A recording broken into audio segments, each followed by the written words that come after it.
amis, je tenais à vous donner quelques réflexions en ce vendredi 29 mai. Il est presque 19 heures et il y a quand même des éléments importants à souligner. Premièrement, ça vous le savez, ce n'est pas une découverte. On n'a pas de masques, on les avait revendus à la Chine, donc les masques ne servent à rien. Madame Buzyn et tous les autres nous ont découragés de vouloir chercher, acheter et porter des masques. Ça ne sert à rien. Résultat, de nombreux morts dans les EHPAD principalement. Mais ce qui me stupéfie, c'est la rapidité avec laquelle le gouvernement met en marche, c'est un peu normal pour le parti dont il appartient, le déconfinement. On entendait il y a seulement quelques jours le décompte des morts, des hospitalisés, des guéris, des gens en réanimation, et puis tout d'un coup, on décontamine, tout va pas trop mal, on n'a plus besoin d'attestation pour sortir, les 100 km, on va les rendre plus souples, parce qu'ils sentaient que le peuple commençait à en avoir assez, parce que l'obligation qu'ils ont faite de rester chez soi, le confinement, ce n'est ni plus ni moins que de mettre les personnes, les citoyens, en prison, sauf que la prison, c'est chez soi, et que les conditions sont quand même meilleures et un peu mieux que dans les maisons d'arrêt. Mais toutefois, sur le principe, c'est une privation totale de nos libertés. Comme l'ont dit de nombreux professeurs, dont le fameux professeur Raoult, ce confinement a été complètement abject. Il fallait tester les personnes et mettre les personnes qui étaient contaminées, qui étaient positives, elles, les confiner.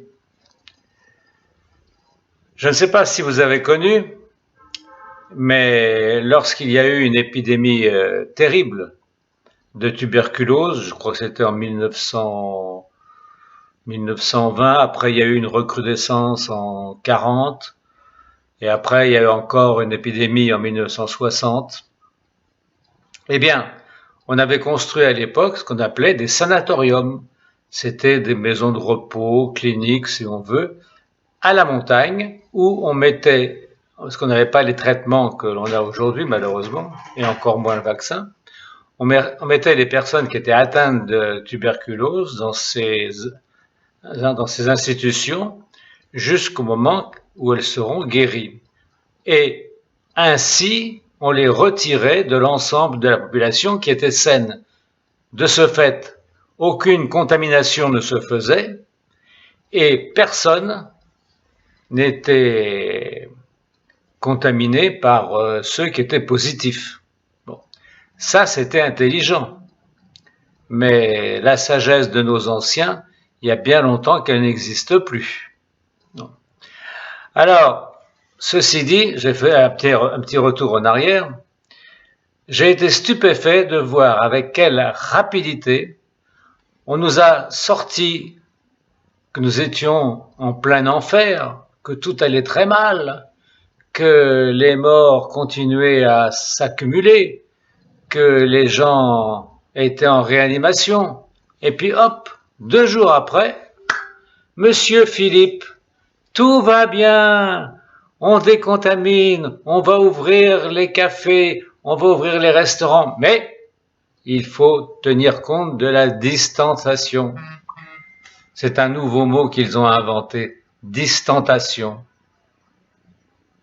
Ça ne veut rien dire. Alors on voit les patrons de cafés, restaurants avec 1 mètre, mesurer, dans toutes les boutiques, mesurer que les gens ne dépassent pas 1 mètre. Et vous croyez qu'un virus ou un microbe va lui savoir qu'il doit s'arrêter au plus tard, au plus loin, à 1 mètre? Non. C'est complètement grotesque, complètement ridicule.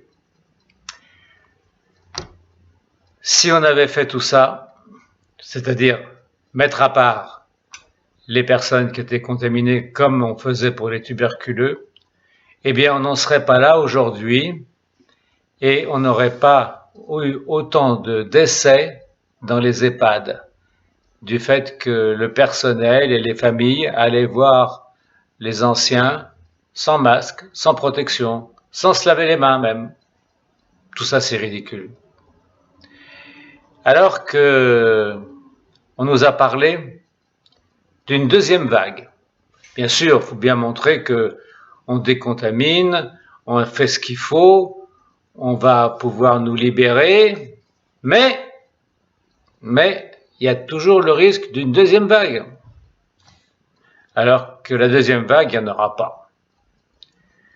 Et si on regarde le montant, enfin la courbe des décès et des gens contaminés, c'est exactement comme l'avait indiqué le professeur Raoult. Exactement pareil, en forme de cloche, hein, et maintenant ça redescend. Il dit c'est une épidémie comme toutes les autres, ça monte à un pic et après ça redescend et c'est terminé et il n'y aura pas de deuxième vague. Raoult nous l'a dit, Raoult avait raison. Et sur la chloroquine, eh bien maintenant, c'est quelque chose de criminel qui a été organisé, puisque maintenant ce médicament qui a fait ses preuves pendant 80 ans, hein, c'est pas quelques années, hein, c'est mieux que tous les tests ou tous les essais qu'ils ont pu faire et qui ont complètement foiré. Hein. Eh bien la chloroquine maintenant est interdite. La sieur Buzyn, que je n'oserais pas dire ce que j'en pense, avait, avant de partir, fait un décret interdisant l'usage de la chloroquine en dehors du corps médical et de l'hôpital. Bon. Alors qu'avant, le Plaquenil, qui en est le dérivé, était en vente libre dans les pharmacies et servait à soigner des espèces de rhumatismes ou inflammations des cartilages et des ligaments. Maintenant, ce médicament est banni et il est interdit. Eh bien, mes chers amis, c'est la première fois qu'un médicament aussi ancien est interdit. Ce n'est jamais arrivé, ça. Pourquoi ils l'ont interdit? Parce qu'ils veulent nous vendre leurs molécules et ensuite leur vaccin, dans lequel certainement il y a le triste et sombre Bill Gates qui veut éliminer une partie de la population mondiale qu'il trouve bien trop nombreuse, car la chloroquine soignait. C'est bien ce qu'a dit le président de Madagascar, qui a envoyé balader l'organisme mondial de la santé, et qu'il quitte également, comme a fait Trump, pour nous refiler des saloperies qui, au lieu de nous soigner, vont nous rendre encore plus malades.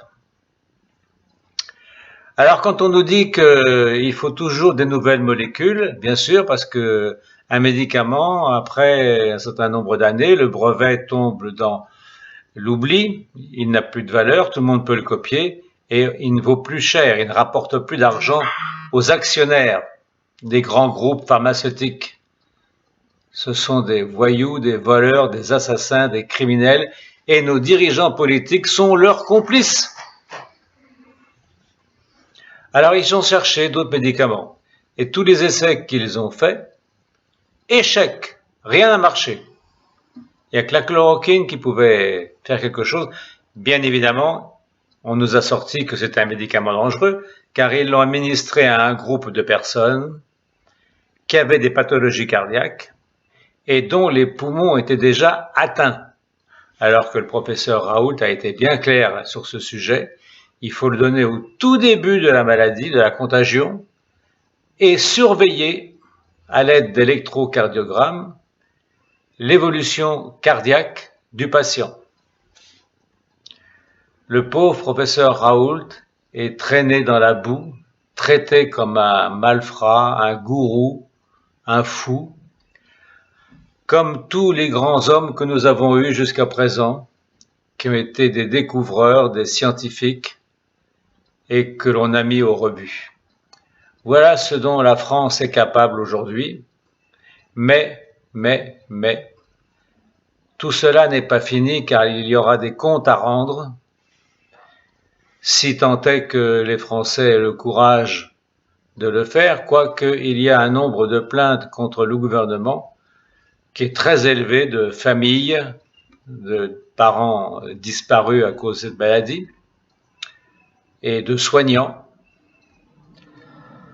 Et il y a beaucoup de gens connus qui sont morts de ce virus.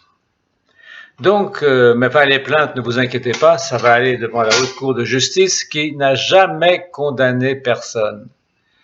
Elle reçoit la plainte, elle instruit, elle discute, elle délibère, et puis après c'est oui, comme ça a été le cas pour le sang contaminé. Vous vous rappelez du sang contaminé? Où on a voulu faire des économies, ne pas détruire du sang qui avait été contaminé par le virus du sida, et on s'en est servi pour des transfusions engendrant ainsi de nombreux nouveaux cas de sida. Eh bien, le coupable, c'était Fabius, Laurent Fabius, encore une saloperie. Eh bien, il est passé devant la haute cour et il a été déclaré responsable, mais pas coupable. Et comme je vous le dis, attendez-vous à que tous ces tristes personnages qui ont mené